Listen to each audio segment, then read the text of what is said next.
Dieu dit, prends ton fils, ton unique, celui que tu aimes, Isaac, va-t'en au pays de Moria, et là, offre-le en holocauste sur l'une des montagnes que je te dirai.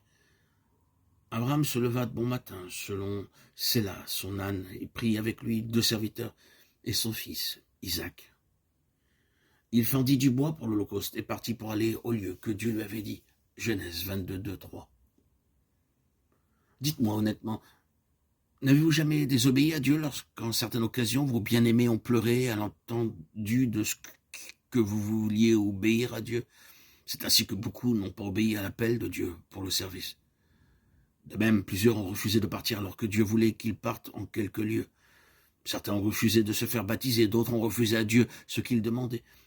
Les larmes des bien-aimés ont été la cause de la désobéissance et le Seigneur a dû vous parler et vous reprendre. Aussi aimable et digne d'amour que soit cette personne, vous ne pouvez pas aimer une personne plus que Dieu. La parole de Dieu dit, quiconque aime son père, sa mère, son mari ou sa femme plus que moi, n'est pas digne de moi. Ayant passé cette épreuve, Abraham pouvait affronter une autre épreuve. Il avait été sur le point de commettre une erreur en relation avec Agar et Ishmaël, mais Dieu lui parla et il obéit. Puis vint la sévère épreuve du chapitre 22. Alors Dieu lui apparut pour la 9e fois, dans la même année où sont relatés les événements de Genèse 22. Il y avait là une tentation pour Sarah à cause d'Isaac. Aussi Abraham ne dit rien à Sarah au sujet de la demande de Dieu concernant Isaac. Abraham savait par expérience le danger de dire certaines choses à sa femme Sarah. Il savait que s'il avait dit à Sarah que Dieu lui avait demandé de sacrifier Isaac, elle aurait pleuré en disant « Oh, mon fils Isaac, mon fils unique ». Dieu ne demande pas une telle chose. Ainsi, guidé par le Saint-Esprit, Abraham prit Isaac sans rien dire à Sarah. Toutes les nations de la terre seront bénies en ta postérité parce que tu as obéi à ma voix, Genèse 22, 18. Le bélier, dans Genèse 22, fut amené là par Dieu lui-même. Il n'y avait pas à craindre que le bélier s'enfuit. Dieu l'avait amené à Abraham.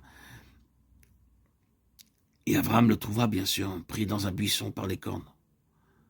Pourquoi Dieu demande-t-il à Abraham de sacrifier le bélier? C'était à dessein que le bélier fut pris dans le buisson. Dieu disait en fait à Abraham, « Abraham, tu as pleinement obéi à ma voix. Sans question ni hésitation, tu as offert ton fils sur l'autel. Ainsi, tout comme le bélier est pris dans le buisson, je suis attaché à toi et lié à toi. Commande-moi et je t'obéirai. » Quel mystère! Dieu lié à Abraham. Réalisez-vous le privilège d'obéir à Dieu? C'est votre droit de le faire. Alors que nous obéissons à Dieu de tout notre cœur, nous pouvons commander Dieu. Commandez-moi, dit-il dans Ésaïe 45, 11. Alors, il vous écoutera. C'est la 10e et la dernière fois que Dieu apparut à Abraham. Voyez quelle bénédiction Dieu donna à Abraham cette fois-ci. Puisque tu as écouté ma voix et que tu m'as obéi, je suis lié à toi. Tu peux me commander, je suis à ton service. C'est un mystère céleste. Céleste. Alors que nous obéissons à Dieu pleinement, nous devenons dignes du royaume de Dieu. Et ta postérité possédera la porte de ses ennemis. Genèse 22, 17.